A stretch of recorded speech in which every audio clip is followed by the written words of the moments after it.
Hello, today I'm talking about the game Shadowlord from Parker Brothers in 1983. The ultimate struggle for the ultimate prize. It's a family kind of game, obviously from Parker Brothers, and it's a kind of a standard kind of game board size box, 10 inches by 20 inches or so by like an inch and a half. The cover is kind of interesting because it kind of it implies it's like a fantasy or medieval kind of game, but you do see a little bit of evidence that it's a space game. You see like a little spaceship and planets in the background, so that's really the only thing from this that indicates it's a space game. So I kind of wish that the cover more indicated space. I guess it kind of gives like a Masters of the Universe vibe or something. Personally, I just like it if it was more, it'll look more kind of straight spacey, I guess. But it's a standard kind of board game box. Looks fine.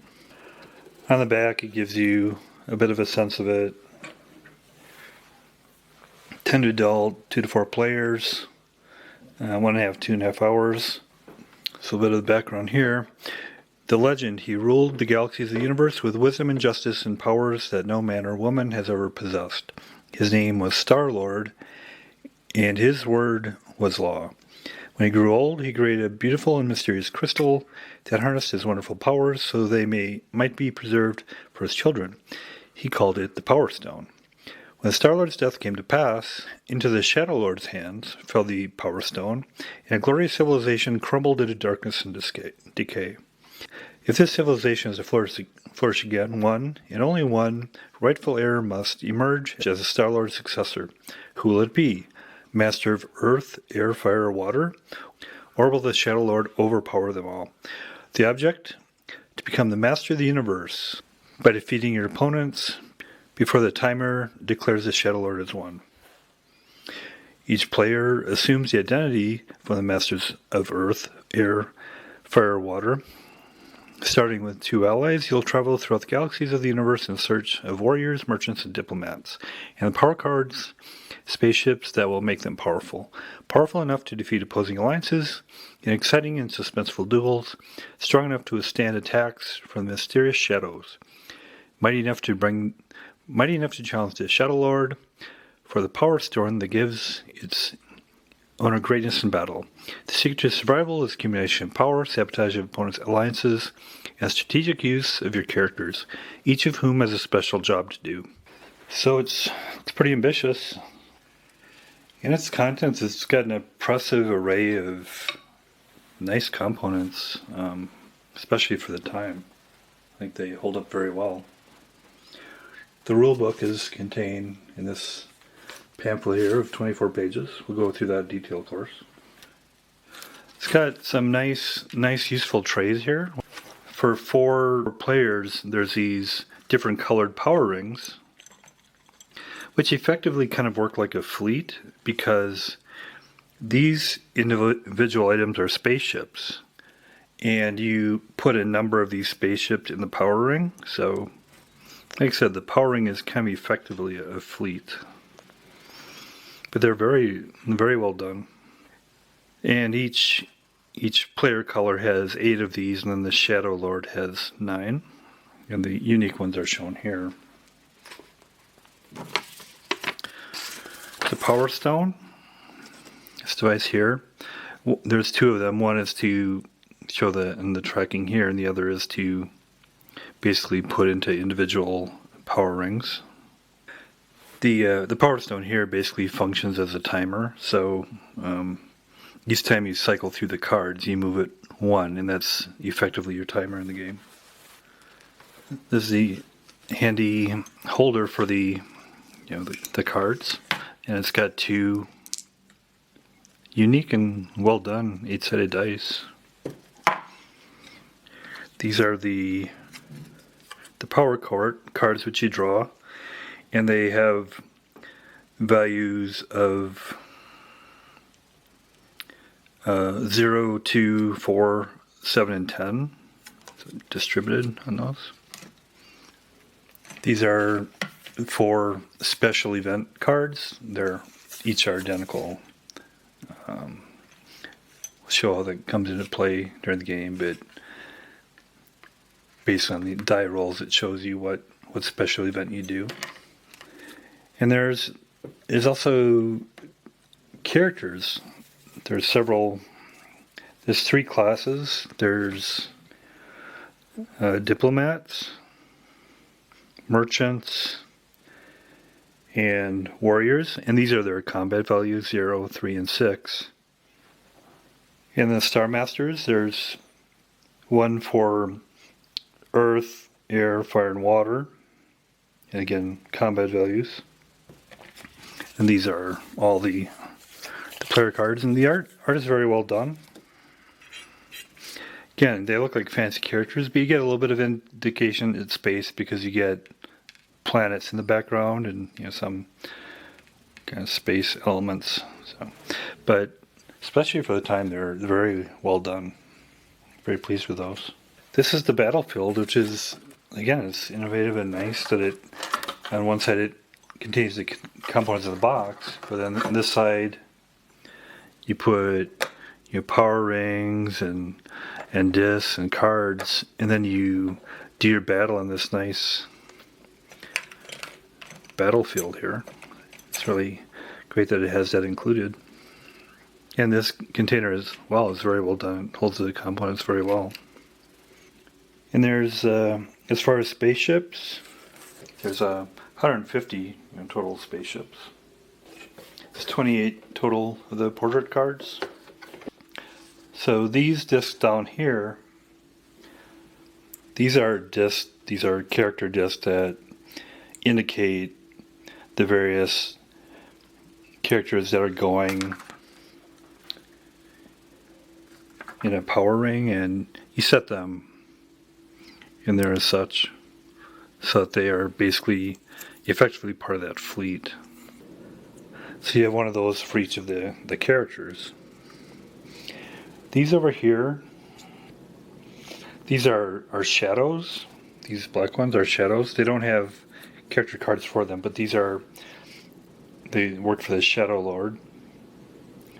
Unique names, and it shows, again, these go in the black discs, and when they attack, you indicate that with the matching disc of what its action is. Marshal Rexon, Lynx, Count, Gweth, Duke Halifax, Iron Claw, Baron Cruel, Count Hector, the Invincible Darkness, which sounds pretty ominous, and then the Shadowlord itself. So some good kind of theme and character going on there. And it's a nice board, board-mounted, standard kind of board game board. Very well done, about 19 by 19 inches. And here's where you get the space theme. You have various, space stations and forts. The art is actually very well done. I'm actually surprised. I had never heard of this back in the day, and I'm kind of surprised because everything looks very well done here. These are the various masters live on these planets. This is the Fire Master's planet, Air Master's planet, Earth Master's planet, and Water Master's planet.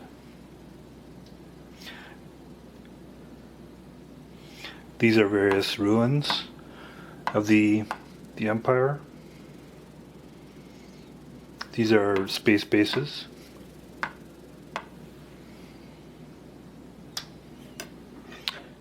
So we'll go through the rules here and see how it works out. Let's go through the rules here. Object: to defeat all the Star Masters before the Power Stone timer declares that the Shadowlord is won. Gameplay summary. At the start of the game, all players have alliances of equal strength. During the course of the game, you will try to enlist other characters into your alliance and gain power for them by collecting power cards and building spaceships. You'll use this power to try and defeat members of opposing alliances in a series of duels. You also try to defeat the Shadowlord before the Power Stone timer reaches a starburst. Playing the order of turn. 1. Draw power cards. You always draw at least one power card. You may draw one additional power card for each rune you control. You may do one of two things with the cards you draw. A. Place them underneath your portrait cards, or B. Place them face down in your attack hand. Roll a dice. Total the numbers, then refer to that number on the special events side of your guide. Special events. Follow directions to the number you roll. Build spaceships. Spaceships are built onto each of your power rings or place loose on the board as you earn them. On turn, you can earn spaceships in one or more of the following ways. 3 spaceships for every merchant in your alliance. 3 spaceships for every space base you control. You may discard 1 card from your attack hand and receive the number of spaceships equal to the number on the card. 4. Move any or all of your characters.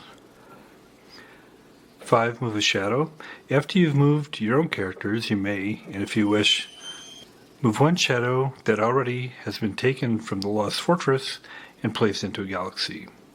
When move a shadow, usually by playing the role of a shadow, you can engage an opponent in a battle you don't have to fight yourself, or you can move a shadow further away from your own characters in order to protect them from attack. And one thing here is interesting is these are like galaxies and these are planets, which I think is pretty odd. They're jumping between galaxies and then they have a home planet. I think just to make it easier to think about, to me it's easier to think that these are each different star systems instead of planets and galaxies, but I'll just go with the terminology they have here. It doesn't affect the play, I just think it's easier to think of it that way. Then 6, fight. If a character at the end of the movement part of your turn has landed on a galaxy or home planet and occupied by an enemy, a battle may take place. A battle may take place on more than one galaxy on a turn. Regular gameplay is suspended until the battle of each galaxy is over. Drawing power cards. Whenever you draw a power card, keep its value hidden from your opponents. For each card you draw, choose one of the following. Place underneath in one of your character's portraits. Then if that character is either attacking an opponent or defending himself in a duel, you may play this card to give the character additional strength points. Since diplomats don't fight, don't place a power card underneath the diplomat's portrait. Once a power card is played underneath the portrait, it cannot be moved to another portrait. You may place as many power cards underneath the portrait as you wish, or B. Place it face down in front of you in your attack hand. As the name suggests, the cards in this hand may be used only when attacking an enemy in battle, never when the character is defending himself. Cards in the attack hand also let you build extra spaceships. And bribe enemy characters into joining your alliance. When you draw power cards, always draw the top one and keep it even if it's a 0. Anytime during your turn, you may take cards from your attack hand and place them underneath any one of your portraits. You may not, however, do this during an opponent's turn. When the cards in the draw pile run out, shuffle the discard pile to start a new draw pile. Special events shown up here. Special events are numbered from 2 to 6 in your guide card.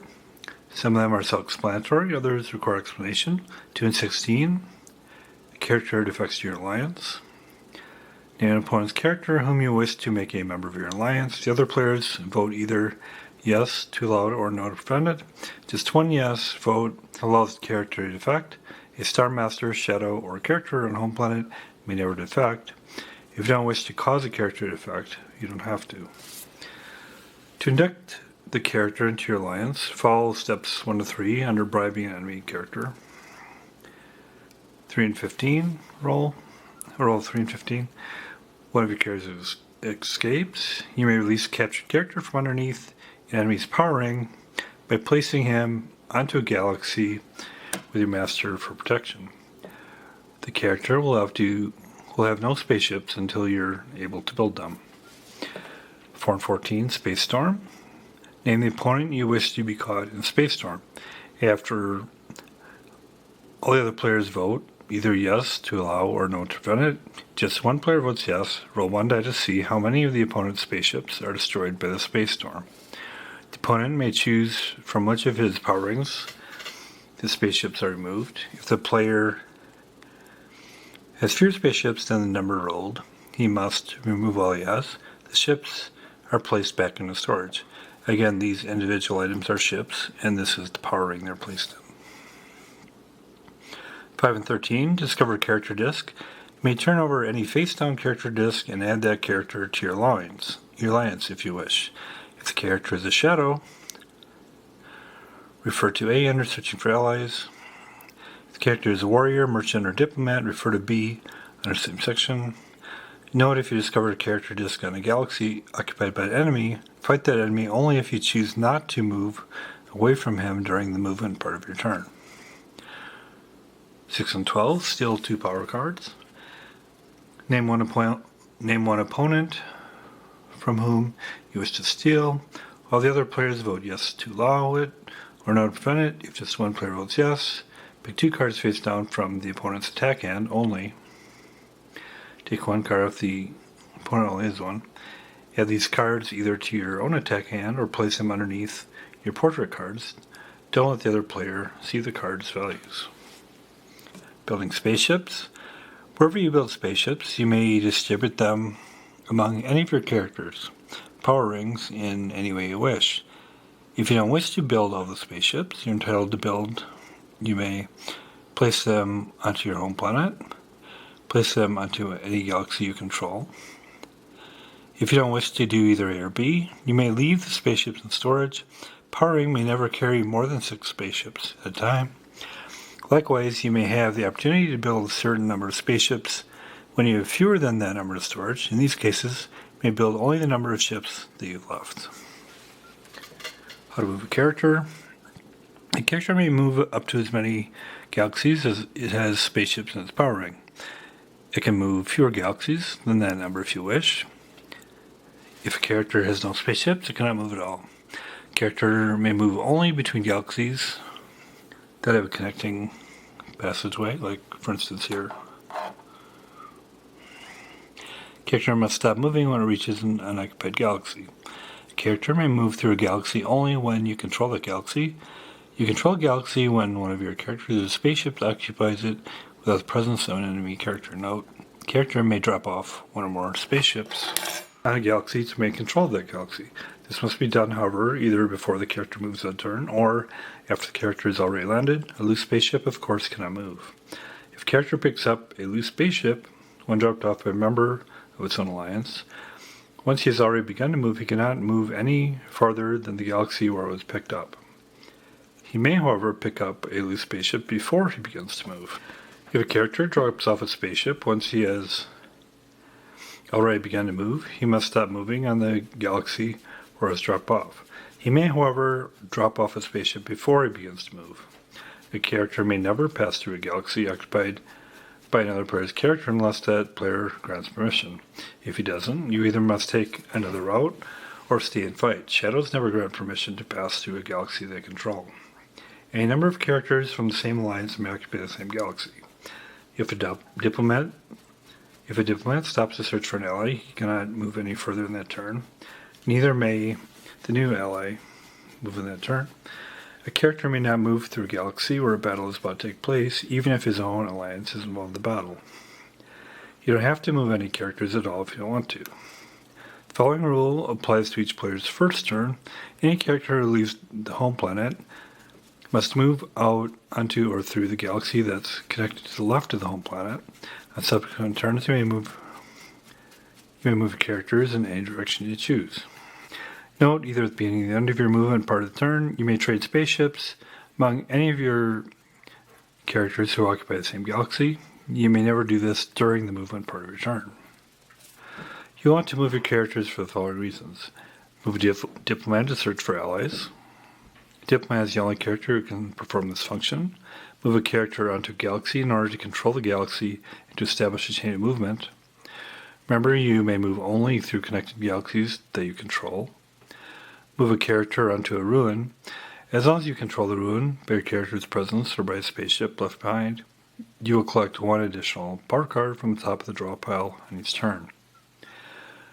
Move a character into a space base. As long as you control that space base by your character's presence or by a spaceship left behind, you will collect 3 spaceships on each turn, in addition to any others you're entitled to. Move a character onto a galaxy occupied by an enemy in order to fight that enemy. Searching for allies. Whenever you land a diplomat on the galaxy with a face-down character disc, you may turn that disc over. There will be one of 2 results. You will turn over a shadow, take the black power ring on the matching name from the Lost Fortress, and place it anywhere else on the board except on the home planet, the galaxy with diplomat, or a galaxy you control. Discard the character disc you've turned over, then draw 1 power card from the draw pile to see how many spaceships the shadow will receive. Place the appropriate number of ships under its power ring. If you draw 7, you place only 6. And if you draw 0, you place 1. All the other players vote either yes to let them stay there where he is, or no to banish him from the galaxies. If just one player votes yes, the shadow stays where you've placed him, fights the battle if necessary during the fight phase of your turn. A battle would take place if you had placed the shadow into galaxy occupied by an opponent's character. In this case, you would play the role of shadow. If all the other players vote no, the shadow is out of the game.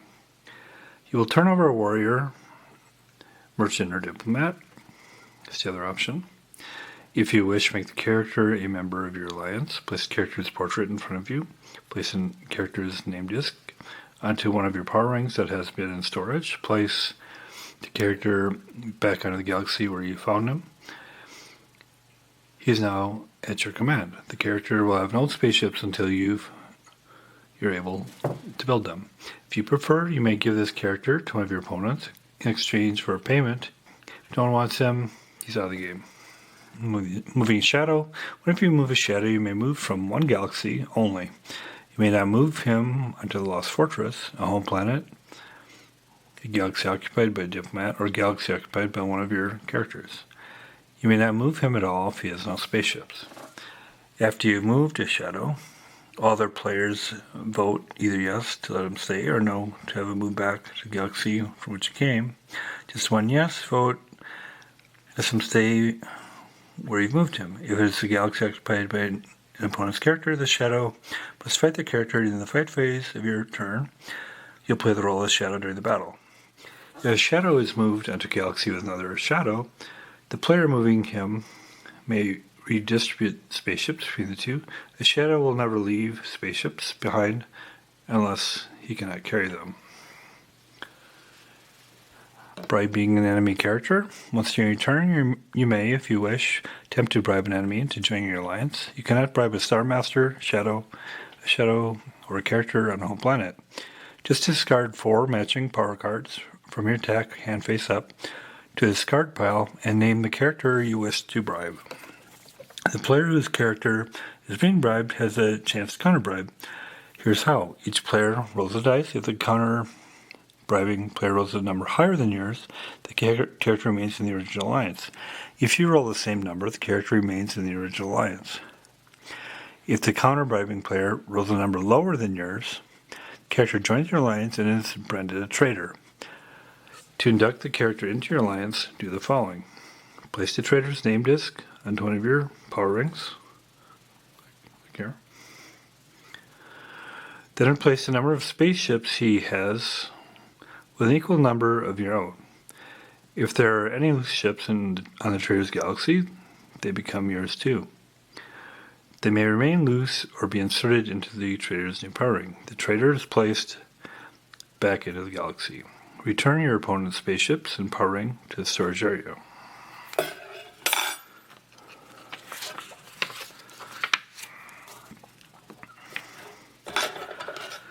Take the traitor's portrait with any power cards underneath and place it alongside your own portraits. Note, if someone bribes your one and only diplomat, your Star Master may take over his function of searching for allies, but only until you're able to list another diplomat into your alliance. dismissing a member of your alliance. The following rules apply to bribing a character and searching for allies. If you already have 7 characters in your alliance, you have 7 power rings in all. So if you have 7 power rings and you want the new character to join, you must dismiss one of your other members. When you dismiss a character, you must give him to another player, as long as somebody wants him.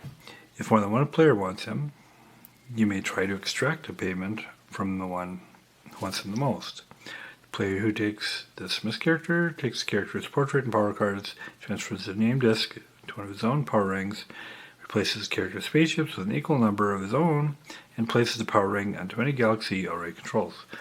The replaced spaceships and power ring go back into storage. If no one wants the character, he's out of the game. You may not dismiss a character who's captured. The battle, so basically if 2 players or a player and a shadow land on one spot at the end of the turn, they battle unless they both agree not to. So that's how it goes. Note, if the opponent's diplomat occupies the battle galaxy, you may not attack unless you bring one of your diplomats to the battle. Diplomatic community. And calling in allies. Before the battle begins, both attacker and defender may call in allies from other galaxies to join those who occupy the battle galaxy. If more than one battle is being fought, allies for all battles must be determined before the first battle begins. Allies for each battle are determined according to the following. A. The defender may call in one character, excluding diplomat, from his own alliance. The attacker may not call in a character from his own alliance. B. Both attacker and defender then may ask each of the other players to send in one character, excluding diplomat. If these players consent, they must choose which alliance they wish to assist, the defenders or the attackers. Any character called to battle from another galaxy must be able to reach the galaxy according to the rules of movement. Place the battlefield next to the board, convenient location, here's the battlefield. If there's only one character on the attacker side and one on the defender side, the procedure is simple, shown here. Order of battle. Attacker places character onto one circle. Defender places character under the circle next to it. Attacker may, if he wishes, play one power card from underneath the character's portrait or one from his attack hand. Place the card face down in the space in front of your character. Defender may play one power card from underneath the character's portrait card face up. Defender may not play a card from his attack hand. Attacker now turns his card face up. Attacker draws one card from the draw pile and places it face up. Defender does the same. The outcome. Each player tells the strength points of his character. Total strength points equals character's point value plus number of spaceships in his power ring plus total point value of the power cards played on each side of the battle. So you total, and then the winner is one of the most points. Winning the battle, destroying spaceships. The winner of the battle immediately draws a card to see how many spaceships were destroyed during the battle. Both winner and loser are subject to losing spaceships in the following ways. Start with the loser and remove the appropriate number of spaceships up to the number indicated on the card. Then remove the remaining number of spaceships from the winner. Collecting a reward. The winner discards the power cards. Collecting a reward, the winner discards the power cards used in the battle face up to the discard pile. He then draws one more power card as a reward for winning. He places it either underneath any character's portrait or in his attack hand. It's an exception to placing power card underneath the portrait when it isn't your turn. Capturing an enemy. The winner of the duel captures the opponent by doing the following. He removes from the loser's power ring any spaceships it might still have and replaces them with an equal number of his own. Spaceships won in a duel may be given to any character present at the battle. If not present and the winning character can't take them himself, the winner either places them in storage or onto the battle galaxy. The winner then places the loser's power ring underneath his own power ring. Being a captive. The victor and captive are moved back to the galaxy where the battle began. The captive remains underneath the victor until he escapes, is won back by a member of his own alliance, or a deal is made with the victor. Captive may never be shifted to another member of the victor's alliance. The battle is over. Player resumes where it left off. Multiple duels. As you can see, during a battle, one character fights another. But say both attacker and defender have called in allies. The same principle applies. One character fights another at a time. The following changes the procedure. Attacker places two characters on the battlefield. Do not place them side by side. The defender then gets to decide which one of his characters will face which of his opponent's characters. He places them onto the battlefield accordingly. The attacker announces which duel will take place first. Fight in the manner described above. First pair of characters. When the duel is over, follow steps under winning the battle. Do the same with the second pair. If both players still have allies winning the duel, the next two pairs of duelists are selected in the same manner. Victors of the captives underneath them may be selected to duel again. If the victor wins another duel, his next hit another captive underneath him. If the victor loses another duel, both he and the captive are stacked underneath the new winner. As long as there are defenders and attackers on the battle galaxy, continue placing characters until one player emerges as the winner, releasing captives. After all duels are completed, the battle is over. Any captives won back by members of their own alliance are released from the battle galaxy. Note, if there is one defender and two attackers, only one attacker may attack at a time. If the defender wins the first duel, he must face the second attacker in the second duel. Likewise, if there are two defenders and one attacker must fight both, one at a time, even if he wins the first duel. Fighting a shadow. If you land on a galaxy occupied by a shadow, a battle occurs. Fight the shadow just as you'd fight any other character. You may call in allies, the shadow may not. One of your opponents should, for the moment, play the role of the shadow. If the shadow is defeated, he's moved from the game. You may replace any of his ships that haven't been destroyed with an equal number of your own. You may give them to any of your allies present in battle. Likewise, if the shadow wins, he may replace any of your remaining ships with an equal number of his own. Distributing spaceships for battle. Before any characters are placed on the battlefield, you may, if you wish, redistribute spaceships among your characters present in the battle galaxy. Both attacker and defender are allowed to do this. Once a character is placed on the battlefield, however, the number of spaceships belonging to him or anyone else cannot be changed, except as a result of the battle's outcome. Diplomatic immunity. Diplomats, by nature of the profession, may never be attacked. Therefore, no enemy may move into a galaxy occupied by a diplomat, and no diplomat may move onto a galaxy occupied by an enemy. A diplomat will protect any member of his own alliance from attack, while those members occupy a galaxy with him. There is one exception to this rule. The attacker may bring one of his diplomats to the battle galaxy and negate part of diplomatic immunity. Diplomat must, of course, be able to get there according to the rules of movement. The attacker's diplomat and the defender's diplomat remain in the galaxy to discuss diplomacy while the battle takes place with the rest of the characters involved. Since at the end of the battle, the diplomat of the defeated alliance will be left in the enemy territory, he may be retreated to the nearest friend of the galaxy. Note, one diplomat can negate powers of diplomatic immunity regardless of the number of diplomats present in the galaxy where the attack has occurred. Challenging a loose spaceship owner. When you land on a galaxy occupied by an enemy's loose spaceships, you may battle that spaceship's owner if this player chooses to call in allies. If he doesn't call in allies, the loose spaceship is automatically destroyed and placed in storage.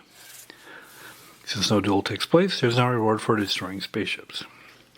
Now you control the galaxy. If the owner does choose, however, to call in allies, find the usual manner. Attacking a loose spaceship can be a good strategic move. If, for instance, galaxy occupies either ruin or space base you wish to control. Capturing a Star Master. Remember, if a Star Master is captured, you're out of the game.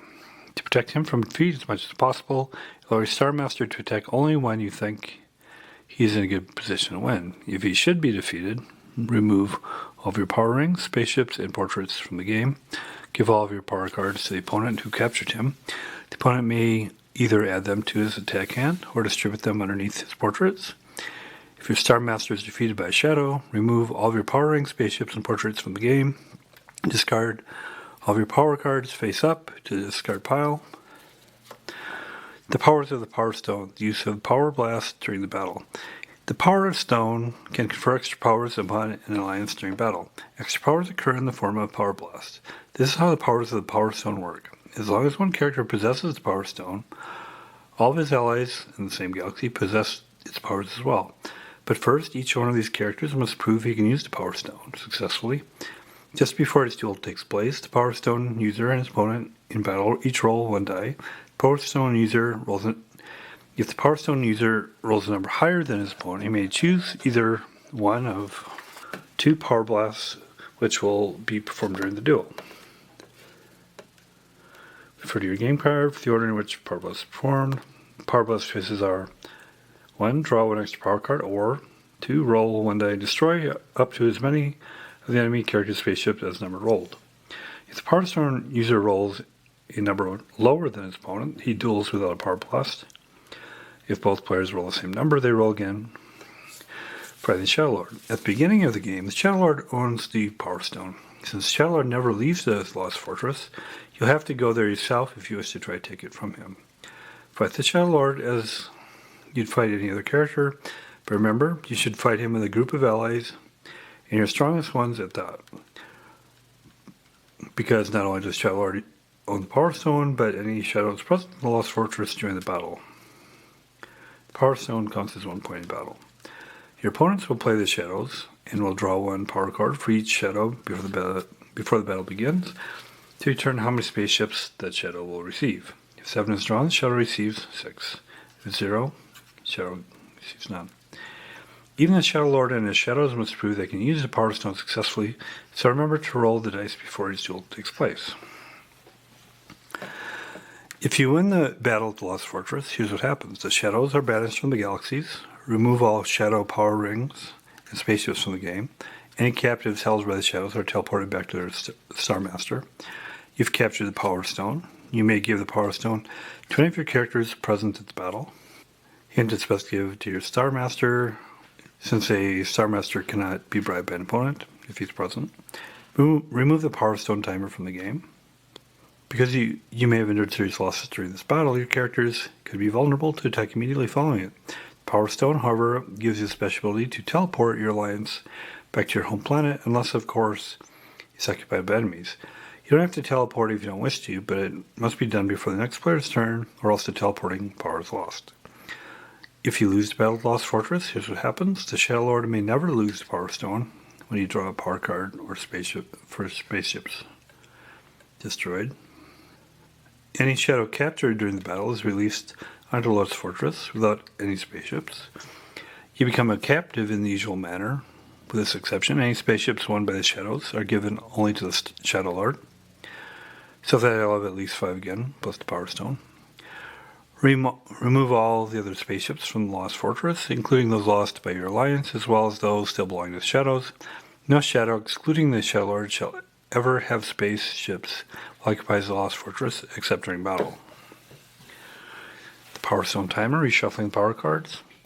Every time the discard pile is reshuffled, start a new draw pile, move the Power Stone timer 1 notch towards the starburst. As the timer reaches starburst, the Shadowlord achieves his ultimate power.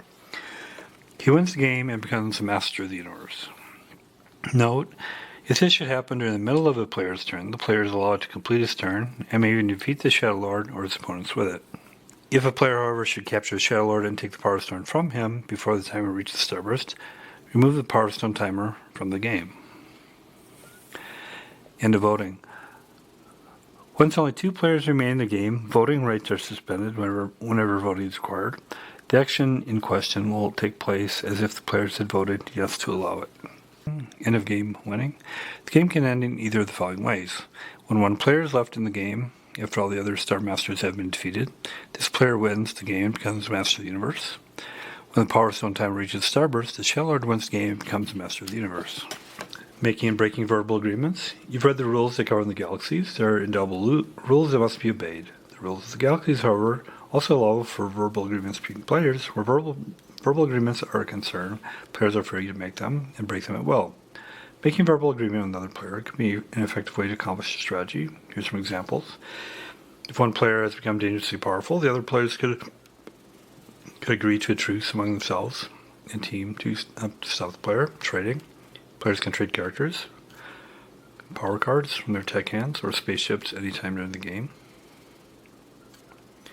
Promises. Let's say you ask a player not to attack you, and as a payment, you promise not to attack him in its next turn. As you can see, the player agrees he's taking a gamble because someone says you must keep your part of the deal. The choice is yours to be honorable or treacherous.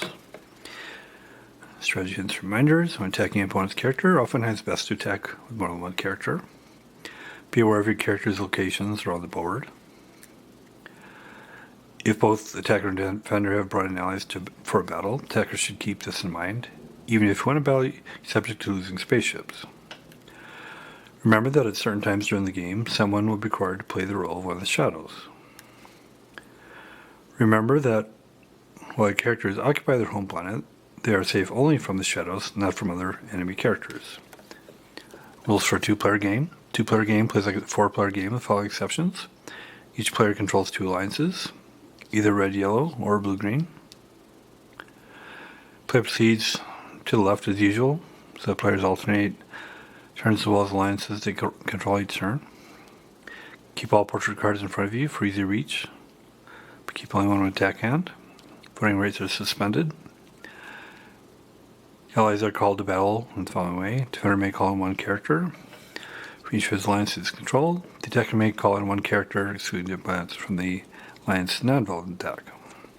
If one of your Star Masters is defeated, he and the characters under his command are removed from the game.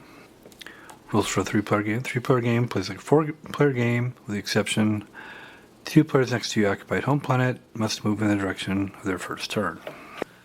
Here it's set up. I'll be doing the two-player game. So it's red and yellow versus blue and green. They have the portraits of by the home planets here. Have the portraits of the Master, Fire Master, Earth Master, Air Master, Water Master. Each player takes one warrior and one diplomat. So and then you put their corresponding disc here. Fire is Randy and Deems. Earth is Astrid and Erling. Air is Axel and Sigurd. Water is Bernard and Boris. 3 power rings. So you put the master and then the 2 other characters in the power rings. 3 spaceships distributed among. So I just put 1 spaceship in each power ring for each. All their main character discs of the players and also the shadows are placed face down. Then you randomly distribute them among the galaxies, or I would call them systems. Put them in each of these, except you don't put them in the home planets or in the Lost Fortress, but you put them on all the other. Put the Shadowlord character in a black power ring, and you give him 5 ships and the power stone. So for the shadows, they have one with a combat value, and then they also have one that says attack. Each one with a combat value you put in the combat rings, and so there's 8 total of those, and I just stacked those up there on the Lost Fortress. Shuffle the power cards, and I put them in the tray. It's a draw pile. Power stone marker starts up here. Battlefield's here. Storage tray here. To see who goes first. This is for blue-green. Blue-green goes first. Then we'll get into play. So blue-green goes first. Draw a power card. So you can do it in their attack hand or put it under a character. You'll put it under this character. See what special events happen. 5. Discover a character disc. So that's handy. I'll turn over this one. And then I can add that to my alliance, which is nice. So I get another fighter there. Video. Build spaceships. So I can earn 3 spaceships for every merchant. 3 spaceships for every space base. Or I can discard 1 hand from the attack hand. I'm assuming the build spaceships doesn't apply for the first turn because it dictated how many I start with, so I'll just not do that this turn. Move any of the characters. I'm going to keep... So green and blue are going to basically move all their stuff out. And they have to start by moving to the left. And then since they have a diplomat, they can discover this. It's fine. So they add another. This one doesn't have any spaceships, so they can't move. Move a shadow. You can move one that's already been activated, but not activated except the Shadowlord, and you're not going to move that. So that's the end of his turn. And then yellow goes. Draw a power card. 2. They'll keep that in their attack hand. And I'll keep the attack hand for yellow and red here. And it'll be face down. Roll the dice. See what special events happen. 11. Draw 2 power cards. That's nice. Get a couple more. These are bonus. I'll put these under characters. He's going to put the 2 under the Airmaster. And then the 4 under Axle. Build spaceships. Again, assuming the first turn we don't do that. The characters. And their strategy is going to be to keep the Master as home to defend it. And then he'll move these 2 out. And first turn he move to the left. Then they flip over what they have here.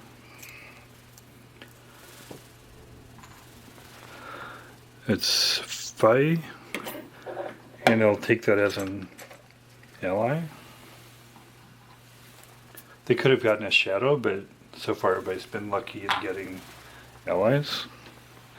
Move a shadow, and there's no shadows activated, so they're not going to do that. Then blue, they're going to do the similar approach that green did. First they draw a power card. 7, that's a good one. They'll start building up an attack end as well. Roll for special events. Again, the special events are shown here. 9. Receive 3 spaceships. Sandy. You'll put 1 in each. So they each have 2 now. Move any of the characters. And since their ally is green, they're going to do kind of a similar approach. They need to move to the left. Let's move everybody to the left. And you can only do discovery if you have a diplomat, and they have a diplomat. Turn it over. Bear and cruel attacks. Take that off. Then we take bear and cruel, and we can put them anywhere on the board. If there's voting, they can say yes or no, but in 2-player, there's not voting. The voting would add more, kind of more politics to it, I guess. And obviously he wants to go against red-yellow. So he's gonna put it right here to get in a good position.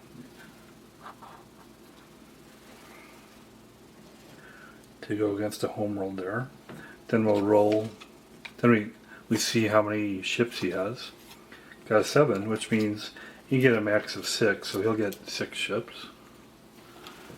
So he's got 6 ships there, and he's in good position. And there aren't other ones around that he would move, so that's the end of his turn. Red goes. Draw a power card. 4. He'll put it under the player there. Do random events. 7. Drop 2 power cards, which is nice. 4 and a 0. He'll just hang on to that. He's supposed to hang on to it even though he'll use it. And then he'll keep this one under his defense hand for the Firemaster. Move ships. He'll keep the Firemaster in his homeworld. Then move these, see what they find. Another shadow. This time the Iron Claw. And they can put the Iron Claw wherever they want. And actually they're going to put them over here because this one's kind of exposed. They'll see how many ships he has. 7, so he gets a max of... He gets 6 ships. And since they're on the same galaxy or system there, there's going to be a battle now. Take the attacker, which is Iron Claw. There. Video here. See if Vidjo's got any power cards in his defense, and he doesn't. Otherwise he'd put him there. They each draw a card. Shadow gets 0. Vidjo gets 4. Then we total up everything. So the Iron Claw has attack value, strength of 6. He's got 6 spaceships, so 6 plus 6, 12. And then plus 0. Vidjo's got a strength of 6. He doesn't have any spaceships, but he's got a power card of 4, so 10. 12 versus 10. Iron Claw wins. The result then is he draws a card to see how many spaceships were destroyed in the battle. 0, which is fortunate because if there were, from that number you take away how many are here and the remainder go to him, and he didn't have any, so it's fortunate, otherwise he would have lost them himself. Discard these power cards face up to the discard pile. Draws 1 more power card as a reward for winning, 2. So I'll keep the attack pile over here for the Shadowlord. Capturing an enemy character then. So he captures him. He has him now, and he'll go back to the original system, and he can only leave if he escapes. And then finally they can also move. Since there's now another shadow there, the last part of his turn is moving a shadow. He wants to move it away, obviously, from yellow there. That's Shadowlord from Parker Brothers from 1983. Once you get past the kind of deceptive cover where you think it's fantasy but it's actually a sci-fi game, there's a lot of great stuff in there. For Parker Brothers, it's got a lot of, sophistication, a lot of good ideas. It's got great components, good hard plastic, and the whole idea of fleets with different numbers of ships. I mean, they call them power rings, but if you look at them as fleets going to systems instead of like power rings going to galaxies, which is a little more abstract, it makes it a little more easy to think of, I guess. It's got a lot of, you got different player cards. You have strategies of what do you attack and defend and how aggressive you're going to be. It's nice the characters they have, although the characters on the cards are only to give a little bit of flavor. What the characters, their names doesn't there's no description here that makes like a fighter different than any other fighter other than the picture. I guess it'd be nice if there was something that kind of showed differences between them. I'm not sure what that would be. But it's got enough here to keep it very interesting. And it's definitely a unique game. Plays, I just obviously played 2-player, one versus the other, and there's not hidden movements. You can do solitaire pretty easy. Yeah, it's unique enough that I would definitely, recommend it if you haven't done it before. And for what initially looks like a family game, it's actually got a lot of complexity to it and a lot of interesting factors. So, recommend it. I'd give it a 7 out of 10. Thanks a lot.